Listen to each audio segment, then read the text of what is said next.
Now, to plant a garden such as where I am is to believe in tomorrow. And gardening is a work of a lifetime. You will never finish. In this episode, we will discuss some of the factors that influence the selection or the decision that you make in the selection of your crops or the cropping system that you implement in your farm. My name is Samuel, and of course, this is Africa Farming, a channel focused on new generation farmers and new entrants in farming who are willing to learn new farming practices. So take a second or two to subscribe, hit on the notification bell so that YouTube can always notify you whenever we have a new video posted. And to our subscribers, asanteni sana for always taking time to watch our videos. Right now we're on the journey to 10,000 subscribers, and I hope those people who've not yet subscribed will be part and parcel of the Africa Farming family. So ensure that you join us and let us make this milestone a reality. So you've prepared your land in readiness for farming. You've even gone to an extent of purchasing the required inputs that are needed to ensure that you do your farming perfectly well. So what are some of these factors that will influence your decision on what type of crop to plant in your farm? The first thing to consider when you want to decide on what crop to plant in your farm is the climate, the local climate in your area. Now, there are different factors when it comes to the climate. What makes the climate? We have rainfall, we have temperature, we have relative humidity, we have sunshine hours, we have wind velocity. As you can see here, we have wind. I hope you guys are listening and are hearing me very well despite the disturbance of wind.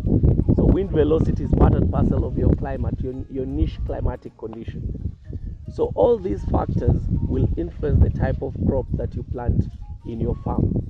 For example, you cannot plant coffee, you cannot focus on planting coffee in an area like this in Kajiado where it's too hot, and of course we don't receive enough amount of rainfall. Coffee requires humidity of between 60 to 80%, which currently in Kajiado that cannot actually be achieved. So consider planting warm weather crops such as tomatoes, cucumber, eggplant, pepper, and just do your research and see what type of crops will work well in your climatic condition. Secondly, we have what we call the soil condition. Now, different types of crops will grow in different types of soil condition. For example, blueberries do perfectly well in acidic soils. Now, when it comes to the soil pH, acidic soils, of course, will have a lower pH. The lower the pH, the more acidic the soil is. The higher the pH, the more alkaline the soil is. But generally, most crops will do well in neutral, pH. So before you do your planting, ensure that you go and do a soil test to determine the level of acidity of your soil. Now, if you find that you really want to plant something that does perfectly well in alkaline soils, yet your soil condition, or rather the level of acidity in your soil is high, consider applying what we call lime, because lime will increase the pH of your soil to become alkaline. Now, if the situation is vice versa, like that means that your soil is more alkaline and you want to plant crops that do well in acidic soils, what you'll need to do is to apply what we call sulfur to make the soil more acidic. So make sure that you do what we call a soil test first before you consider what to plant on your farm. Now remember, when you add lime or sulfur to change the soil pH, those are costs, and if you don't have the budget to do that, you will have to switch and do a crop that will do well in your soil type or soil condition. The third factor to consider is what we call water availability. Now, based on your own niche area, does your area or where your farm is located, does it receive enough amount of rainfall? Do you have water sources around, such as boreholes, wells, or dams that have been set up to enable you have consistent amount of water? Is the distribution of rainfall, for example, for those people who depend on rain-fed agriculture, is the distribution of rainfall sufficient for that specific type of crop that you want to plant? Now, for those people who are doing boreholes and wells and all that, is the water quality perfect enough for that crop? Are you receiving fresh water, or is your water saline? And if your water is saline, what type of crop can you plant with that type of water? So the quality of water and the availability of water and the frequency and distribution of water around your area will also determine what type of crop that you will plant in your area. Now, for example, as you can see here, we tried doing maize. As you can see, maize is here with the minimum amount of rainfall that we received, and so far I'm seeing it drying. So this means we didn't actually choose well when it comes to the maize. But down here we have spinach and skuma wiki, which are actually doing perfectly well despite the short amount of rainfall that we've received. So make sure that you do your research, see what types of crops can actually do well based on the water availability that you have and the water quality that you have in your area. Another factor to consider is the cropping system that you want to implement in your farm. Of course, we have different types of cropping systems. We will not go into details about that. We have intercropping, we have mixed cropping, we have crop rotation. So depending on what type of cropping system you want to implement in your farm, you will know what crops to plant. I'll give you an example. We have what we call maize and beans. In one of our farms, we've actually planted maize and beans. We have a certain type of, we have a variety of beans called the runner beans. Now, runner beans are very good in fixing nitrogen in the soil. And remember, maize would actually need this nitrogen. So you'll find that the runner beans will offer nitrogen to the maize. And the maize, since the maize grow tall, they will actually offer climbing support to the runner bees so that they can actually increase their productivity and even their nutrient content whenever they climb on this maize. So it is more of a mutually beneficial relationship where one offers the climbing support and the other offers nitrogen as it fixes in the soil. So depending on what cropping system you want to implement in your farm, you will know what crops to plant. This means you cannot plant beans against peas because all of them will fix nitrogen, and you'll find that your soil has too much nitrogen. So you always need to know how to intercrop or what crops you mix with the rest so that you can maintain the fertility of the soil, right? And if you're doing crop rotation, make sure that whatever crop you plant this season is not the same that you plant next season, so that at least your soil will remain healthy. And whatever crop you plant in the next season should be able to use what has been fixed this season. So if you planted beans in this section of the farm this season, next season plant maize, which will use the nitrogen that has been fixed in the soil. So depending on your cropping system, you will know what types of crops to plant. The other factor that will also influence the type of crop that you'll plant is your past and present experience with regards to the crop that you want to plant.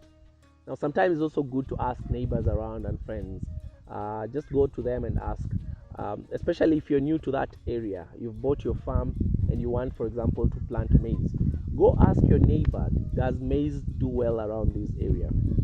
Their opinions will actually inform you, on what to go ahead and plant with regards to your farm. But again, if you've been in that farm for quite a long period of time, your experience, trying out different types of crops will enable you be able to know what will do well. Remember, in one of the episodes we talked about how experience helps you determine or be more successful as a farmer. So if you're a new farmer, there are those types of crops that are actually best placed for you to plant as opposed to that person who's more experienced.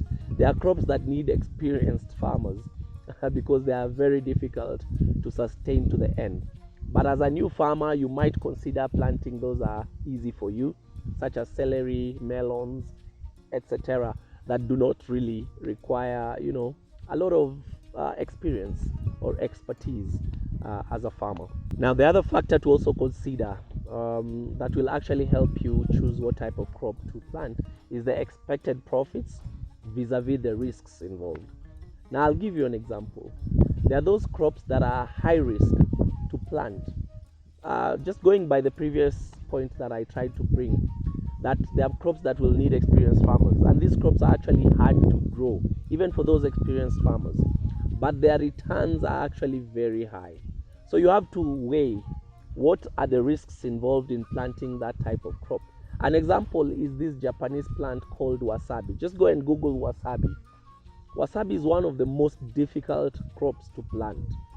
So most even experienced farmers have issues, difficulties, planting this type of crop.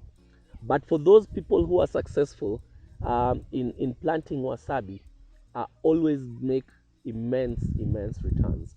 So based on what you want to plant, just try and have a balance between the risks involved and the return that you expect to generate from that type of crop. The other factor that will influence the decision on the type of crop that you'll plant is the economic condition, your own economic condition as a farmer, including land holding, right?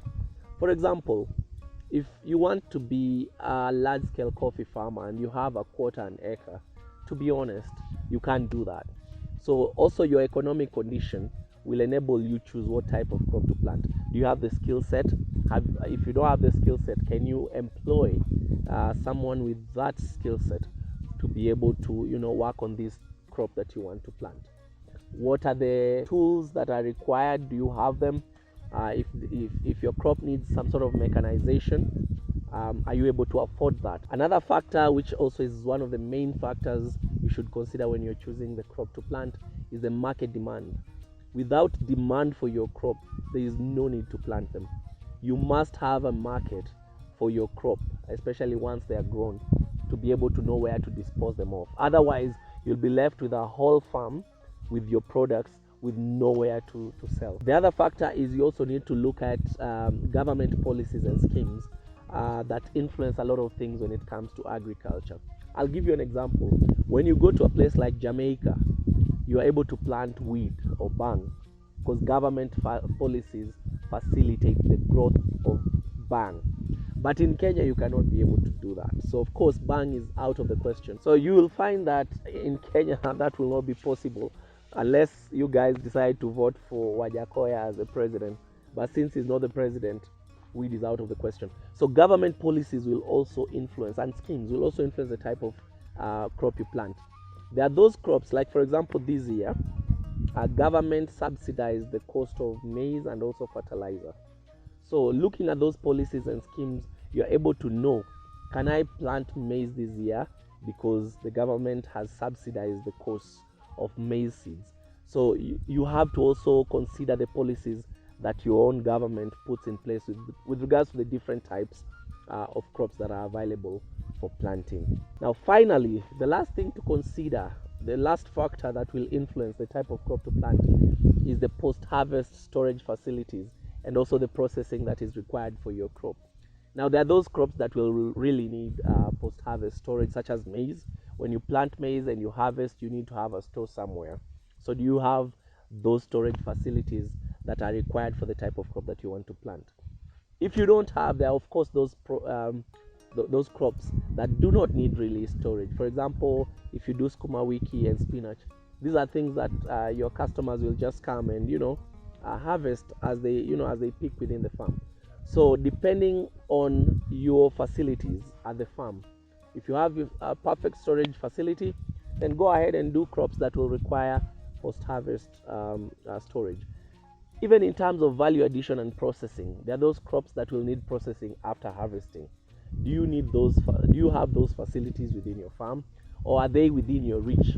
If they are not, then consider choosing other types of crops. And that's it for us today. It has been a wonderful day today at the farm. We have a small garden here that was prepared by Jackton and is actually doing very well. I just think we need some bit of water kidogo for our maize. So the next time I think we'll come here, we'll be able to harvest maize and roast in one of our grills here, and we'll be able to eat. Otherwise, that's it for us today. I hope you'll join us in the next episode. Remember, we're on the road to 10,000 subscribers. If you've not subscribed and you're watching this video, Maze, take a second or two to subscribe. Be part and parcel of the Africa Farming family. so that we can actually get to these milestones as soon as we can. Otherwise, stay safe, stay peaceful, and always remember to changamka na ukulima. Bye bye, bye bye, bye bye, bye.